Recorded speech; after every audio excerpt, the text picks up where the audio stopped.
আসসালামু আলাইকুম। Welcome to Anjuman's cooking diary. আশা করি আপনারা সবাই ভালো আছেন।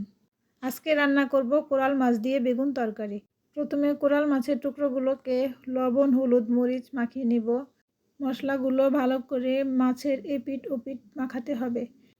এরপর বেগুন আর আলুর মধ্যেও মশলাগুলো মাখাতে হবে। পরিমাণ মতো লবণ, হলুদ, মরিচ দিয়ে আমি বেগুন আর আলুগুলোকে ভালো করে মাখিয়ে নিব। এবার একটা প্যান নিয়ে নিব। এর মধ্যে আমি পরিমাণ মতো তেল দিয়ে মাছগুলোকে ভালোভাবে ভেজে নিব। মাছের এক পিঠ হয়ে গেলে আমি আরেক পিঠ ভালো করে ভেজে নিব। এভাবে সব মাছগুলো ভেজে আমি উঠিয়ে নিব। এবার একই প্যানের মধ্যে আলুগুলো ভেজে নিব। অল্প আঁচে আলুগুলো ব্রাউন কালার করে ভেজে নিতে হবে। এবার সবগুলো আলু আমি তুলে নেব। এখন একইভাবে বেগুনগুলোকে অল্প আঁচে ভাজতে হবে ব্রাউন কালার করে। ভাজা বেগুন আর আলুগুলোকে একটা সাইডে রেখে দেব। এখন একটা কড়াই নিয়ে নিব। এর মধ্যে দিয়ে দিব 1 টেবিল চামচ পরিমাণ সয়াবিন তেল।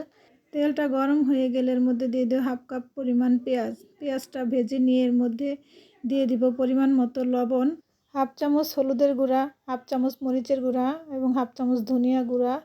অল্প পরিমাণ পানি দিয়ে দিব যাতে মশলাটা পুড়ে না যায়। এরপর 1/2 চামচ আদা রসুনের পেস্ট দিয়ে আমি মশলাটাকে ভালোভাবে কষিয়ে নিব।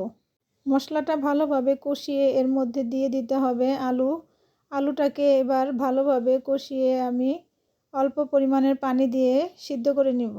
এখন এর মধ্যে দিয়ে দিব একটি টুকরো করে রাখা টমেটো আর আলুটাকে ভালোভাবে সিদ্ধ করে নিয়ে এর মধ্যে দিয়ে দিতে হবে আগে থেকে ভেজে রাখা সেই বেগুনগুলো। এবার আলু আর বেগুনটাকে ভালোভাবে নেড়ে চেড়ে মিশিয়ে আমি এর মধ্যে পর্যাপ্ত পরিমাণের পানি দিয়ে দিব। এবার তরকারিটাকে পানির সাথে ভালোভাবে মিশিয়ে এর মধ্যে দিয়ে দিতে হবে ভেজে রাখা সেই মাছগুলো। কোরাল মাছগুলোকে তরকারির উপরে ভালোভাবে বিছিয়ে দিয়ে কিছুক্ষণ পরের মধ্যে দিয়ে দিব 2-3টা কাঁচামরিচ আর অল্প পরিমাণের ধনেপাতা। এবার কয়েক মিনিট ঢেকে রেখে দিলেই রান্নাটা কমপ্লিট হয়ে যাবে।